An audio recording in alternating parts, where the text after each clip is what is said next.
আপোনালোকে জানে যে হাইলাকান্দি ফৰেষ্ট ডিপাৰ্টমেণ্টত বৃহৎ এটা সিন্ডিকেট বৃহৎ এটা কেলেংকাৰী আৰু বৃহৎ আকাৰে এটা দুৰ্নীতি চলি আছে আৰু সেই দুৰ্নীতিৰ লগত হাইলাকান্দি ব্যক্তিগৰাকী জড়িত আছে। এই কথাবিলাক বিভিন্ন সময় আমি অসম জাতীয়তাবাদী যুৱ ছাত্ৰ পৰিষদে কৈ আহিছো, অভিযোগ উত্থাপন কৰি আহিছো, কিন্তু এখেৰাহে এই ব্যক্তিগৰাকীৰ এগেইনষ্টত চৰকাৰৰ অথবা জিলা আয়ুক্তগৰাকী এতিয়ালৈকে যে ব্যৱস্থা গ্ৰহণ কৰা নাই তাৰ কাৰণে আজি আমি প্ৰতিবাদ কৰিব লগা হৈছে। আপোনালোকে জানে হাইলাকান্দি জিলাত কাঠ সিন্ডিকেট, পাটৰ সিন্ডিকেট, আন যিবিলাক সিন্ডিকেট আৰু আটাইতকৈ ডাঙৰ সিন্ডিকেট যেটো হৈছে বালু সিন্ডিকেট। আৰু সেই বালু সিন্ডিকেট নিয়ন্ত্ৰণ কৰাৰ ক্ষেত্ৰত, বালু সিন্ডিকেট দমন কৰাৰ ক্ষেত্ৰত হাইলাকান্দি ফৰেষ্ট ডিপাৰ্টমেণ্ট, হাইলাকান্দি ব্যক্তিগৰাকী ব্যৰ্থ হৈছে আৰু পোনপটীয়াকৈ তেওঁ জড়িত হৈ এই বালি সিন্ডিকেট তেওঁ চলাই আছে। সেই কথা আমি বাৰম্বাৰ অভিযোগ উত্থাপন কৰি আহিছোঁ।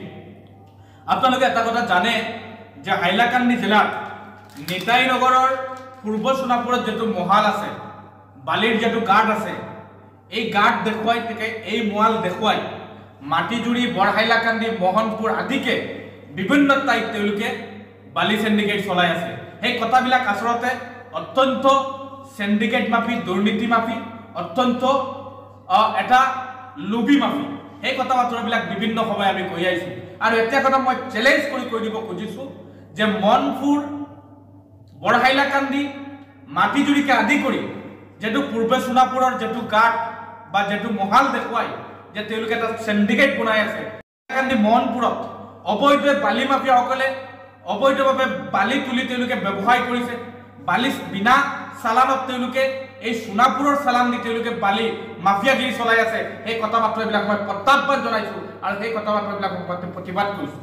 আৰু এটা কথা কৈ দিছোঁ, এটা মহাল দি, এটা বালিৰ গাঁত দি তেওঁলোকে ইমানটা বালিৰ গাঁত, ইমানটা মহালৰ পৰা কেনেদৰে বালি উঠাব পাৰে, সিন্ডিকেট চলাব পাৰে, তাৰপিছত ডিএফঅ'গৰাকীয়ে, ফৰেষ্ট ডিপাৰ্টমেণ্টে ব্যৱস্থা কিয় কাৰণে নকৰে প্ৰশ্ন উত্থাপন কৰিব খুজিছোঁ। আৰু এটা কথা আজিৰ পৰা হুঁচিয়াৰি প্ৰদান কৰিছোঁ যে তেওঁলোকে অতি সোনকালে এই যে ৪-৫টা গাঁত আছে, এই গাঁতৰ ওপৰত তেওঁলোকে তদন্ত কৰিব লাগে, ইনভেষ্টিগেশ্যন কৰিব লাগে। আৰু যোনবিলাক বালি মাফিয়া আছে, যোনবিলাক সিন্ডিকেটকাৰী মানুহ আছে, যোনবিলাক তেওঁলোকৰ অফিচৰ আমোলা বিষয় আছে, তেখেতৰ ওপৰত ব্যৱস্থা গ্ৰহণ কৰিবৰ কাৰণে আহ্বান জনাইছোঁ। আৰু তেওঁলোকে অহা ৩-৪ দিনৰ ভিতৰত এই কেইটা গাঁতৰ ওপৰত তেওঁলোকে যদি ব্যৱস্থা নিনে, এই কেইটা অবৈধ বালি গাঁতৰ ওপৰত তেওঁলোকে ব্যৱস্থা গ্ৰহণ নকৰে, তাৰ বিপৰীতে অসম জাতীয়তাবাদী যুৱ ছাত্ৰ পৰিষদে আইনৰ দ্বাৰস্থ হ'ব। সেই কথা আমি হুঁচিয়াৰি প্ৰদান কৰিছোঁ। আৰু এটা কথা কৈ দিছোঁ, জাতীয়তাবাদী যুৱ ছাত্ৰ পৰিষদে সিন্ডিকেট বিৰোধী, দুৰ্নীতি বিৰোধী, ভ্ৰষ্টাচাৰী বিৰোধী আৰু দমন নীতিৰ বিৰুদ্ধে আমি কথা পাতি আহিছোঁ।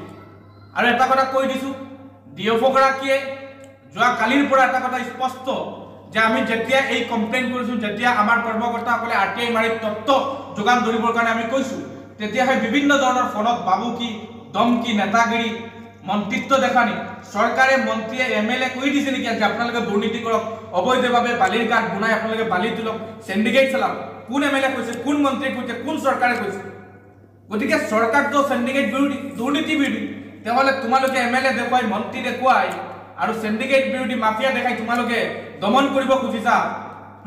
তোমালোকে দুৰ্নীতিৰ বিৰুদ্ধে মাত মাতিব নোৱাৰিবৰ কাৰণে আপোনালোকে দমন দিব, সেইটো কিন্তু প্ৰত্যাহ গ্ৰহণ কৰা নহ'ব। সেই কথা কৈ দিছোঁ। আপোনালোকৰ সামগ্ৰিক দৃশ্য, আপোনালোকৰ সামগ্ৰিক চেলেঞ্জ মই প্ৰত্যাহ্বান জনাইছোঁ। আৰু এটা কথা কৈ দিছোঁ, যেতিয়ালৈকে এই গাঁতবিলাক বন্ধ নহয়, যেতিয়ালৈকে এই মাফিয়াসকল ইয়াৰ পৰা বালি তুলিব নোৱাৰে, তেতিয়ালৈকে আমি ক্ষান্ত নহওঁ। সেই কথা আমি হুঁচিয়াৰি প্ৰদান কৰিছোঁ। আৰু যুৱ ছাত্ৰ পৰিষদৰ নেতা কৰ্মীৰ ওপৰত, যুৱ ছাত্ৰ পৰিষদৰ কৰ্মকৰ্তাৰ ওপৰত ভয় ভাবুকি দেখুৱাই লাভ নাই। এই কথা আমি বাৰম্বাৰ কৈ আছোঁ, এতিয়াও কৈছোঁ।